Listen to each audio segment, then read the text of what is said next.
Hi, my name is Louis, and in my process of coming out and facing myself as a gay Christian male, growing up, I was very much sort of the model Asian boy. I was able to achieve good grades in school. I respected my elders. My friends and family loved me a lot. I was very fortunate I grew up in a good family. And after graduating, I was able to get a good job. I had some girlfriends on and off. Definitely things for my parents to be really proud of me in my mid-20s. But at the same time, inside, I felt like I was living for that image or that approval by my parents and also my church community. I was a small group leader at the time in my church and visible in terms of leading activities and projects at work and in church. My parents were really proud of me for being able to be a first generation, graduating from college, getting a good job. But at the same time, I also felt like I was living sort of for them and not really for myself. Also, earlier on in college, I did fall in love with a boy. It never came to fruition to anything significant, but nonetheless, I did know what it's like to have a crush. I did know what it's like to have love. But at the age of 28 and 29, I never allowed myself to press forward in that direction and reach out and find love and truth. In many ways, I felt like I was a late bloomer, and I sort of put my life on hold. At the same time, despite all the negative energy that's within, God also gave me a lot of gifts.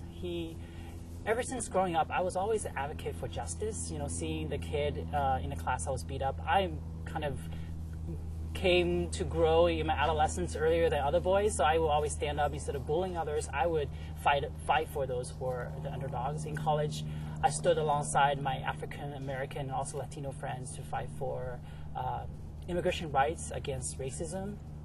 And even after college, I always am a firm believer that people should be authentic and transparent.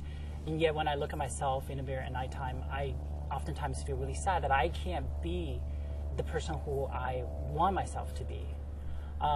So at 29, I really felt like my life came to a fork. I could either choose the path of truth, which probably would mean a lot of imposed shame by my family, my church body, and even within myself. Or I could choose the path of continuing on this facade of success, this facade of perfect Asian son. And really, I felt like God blessed me with the story of Ted Haggard. At that time, he just was outed because of what he's done. And I just remember God asking me, well, who do you want to be when you're 40 or 50? And I really was like, that was a no-brainer. Like, I don't want to be where he's at, having fathered a bunch of children and, outwardly seemingly like a very successful minister, but yet inside is so void and needing to turn to drugs and prostitution. And so, thank God, I chose the path, even though it was harder, but I chose the path of greater resistance, which leads me to where I'm today. I could enjoy the now much more easier than I used to, and not worry so much about trying to perfect the future, but just take one day at a time, and thankful that I am able to be where I'm at today. I do believe that God gave us all the gifts or the support for us to overcome our inner demon or our inner enemy. But what it takes for us is to really be able to take that first step. And over time, since that day I took the first step, God's also given me other additional steps to move forward in. I'm out to my family, my friends, my church community. I'm engaged recently to a loving man that we're going to get married next year. So a lot has happened within the last 4 years, but at the same time, a lot there's to be done.